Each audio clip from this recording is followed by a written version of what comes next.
ओम तत्सत। सभी को सादर प्रणाम।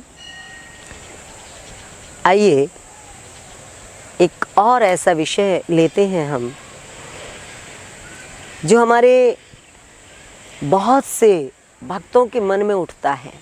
बहुत से भक्त मुझे मिलते हैं, कहते हैं हम कैसे करें, हम तो गृहस्थी हैं, हम कुछ भी नहीं कर सकते। आपका जीवन बहुत अच्छा है क्योंकि आप गृहस्थ में नहीं हैं, हमें तो बच्चे पालने हैं। कई बार जब मैं उनको बोलती हूँ कि गुरुजी ने हमें ये बताया है, हमारे ऋषियों ने हमें ये बताया है, ये हमें करना चाहिए, 5 यज्ञों की बात मैं बताती हूँ, जब उनको साधना की बात बताती हूँ तो वो लोग सीधे सीधे एक ही बात उठा देते हैं कि हम गृहस्थी हैं, हमें तो बच्चे पालने हैं, हमारा तो काम ही नहीं पूरा होता, हमें तो फुर्सत ही नहीं मिलती। लेकिन जब मैं देखती हूँ कि वो टीवी पे कई कई घंटे लगा रहे हैं, मोबाइल पे कई कई घंटे लगा रहे हैं और निंदा स्तुति में कई कई घंटे लगाते हैं, और तो और मेकअप रूम में कई कई घंटे लगाते हैं, तब लगता है कि ये भजन, साधना, स्वाध्याय, यज्ञ के बारे में कहते हैं कि हमारे पास वक्त नहीं है, हम गृहस्थी लोग हैं। और जब ये इस तरह की निरर्थक चीज़ें करने में जुट जाते हैं तो इनके पास घंटों होते हैं। तो हैरानी होती है मुझे। एक बार गुरुजी से किसी ने पूछा कि क्या गृहस्थ में भक्ति संभव है, क्योंकि ऐसे सवाल आमतौर पे स्वामी जी से करते थे लोग। तो स्वामी जी से भी किसी ने पूछ लिया कि क्या गृहस्थी में ये आसान हो सकता है। स्वामी जी ने कहा गृहस्थ में तो बहुत बड़े बड़े ऋषि हुए हैं, और वैसे भी आप सभी जानते हैं ऋषि परंपरा को, हमारे ज़्यादातर ऋषि, अधिकतम ऋषि गृहस्थी थे, सभी के पत्नियां थीं। उसमें याज्ञवल्क्य का भी जिक्र आता है उपनिषद के अंदर, जिसकी 2 पत्नियां थीं। याज्ञवल्क्य ऋषि जो हुए हैं बहुत सर्वोपरि माने जाते हैं, वो उनके विषय में ज़्यादा चर्चा फिर करूँगी, लेकिन अब मैं प्रसंग अनुसार थोड़ा सा बता देना चाहती हूँ कि उनकी 2 पत्नियां थीं।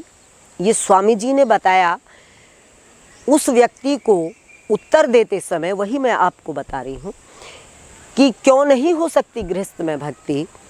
की है, हमारे पूर्वजों ने की है, हमारे ऋषियों ने की है, और हमारी ऋषिकाओं ने की है, हमारी बहनों ने की है। याज्ञवल्क्य ऋषि की 2 पत्नियां थीं, एक कात्यायनी, एक मैत्रेयी। अब जीवन के अंतिम दिनों में याज्ञवल्क्य ऋषि जंगल की तरफ जाना चाह रहे हैं, तो वो दोनों पत्नियों को बुलाते हैं और दोनों के बीच में जो उनकी संपत्ति है उसका आधा आधा बंटवारा कर देते हैं और कहते हैं मैं तपस्या के लिए जा रहा हूँ।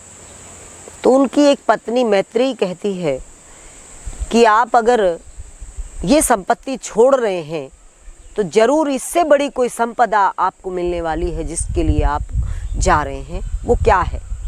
याज्ञवल्क्य उसे उसका महत्व समझाते हैं कि जो परमात्मा दर्शन है या आत्म साक्षात्कार है, ये परमात्मा में लीन होकर जीना है, उसके लिए सामने संपत्ति मायने नहीं रखती।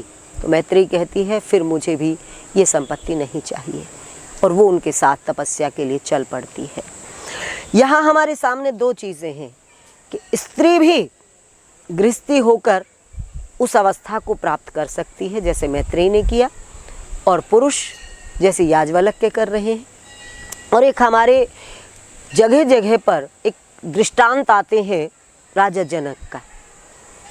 यहाँ तक राजा जनक को माना जाता है कि जब ऋषि अपने शिष्यों को पूरी शिक्षा दे दिया करते थे, उनको पूरा ज्ञान दे दिया करते थे, तो उसकी परीक्षा के लिए राजा जनक के पास भेजा करते थे। ऐसे बहुत से दृष्टांत हैं। राजा जनक राजा थे, एक राज्य के मालिक थे, उनकी रानियां थीं, उनके बच्चे थे और महल में रहते थे, सुख सुविधाओं में रहते थे, उसके बावजूद भी उनको ऋषि जो थे वो इतना ऊंचा स्थान देते थे कि वहाँ अपने शिष्यों की परीक्षा करवाया करते थे। तो ये सबसे बड़ा उदाहरण है कि राजा जनक जैसा व्यक्ति किस अवस्था को प्राप्त हुआ, तो हम क्यों नहीं। सिर्फ हमारे सोचने की बात है, हमारे विचारों की बात है।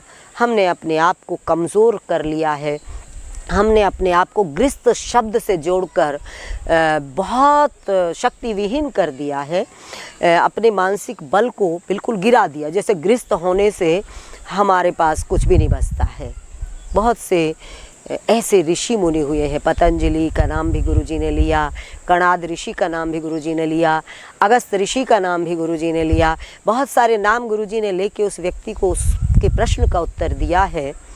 और मैं भी आप लोगों से कहती हूँ कि आप इस कमज़ोरी से बाहर निकलिए। हमारे गुरु, हमारे संत हमें जगा रहे हैं, हमें बता रहे हैं कि गृहस्थ होना कोई पाप नहीं है, लेकिन गृहस्थ होकर अपने आप को साधना से दूर रखना ये सबसे बड़ा पाप है। तो आप गुरुजी के, स्वामी जी के इन वचनों को आत्मसात करें, स्वामी जी के संदेश को आत्मसात करें। ये मेरी आपसे प्रार्थना है, निवेदन है। ओम तत्सत।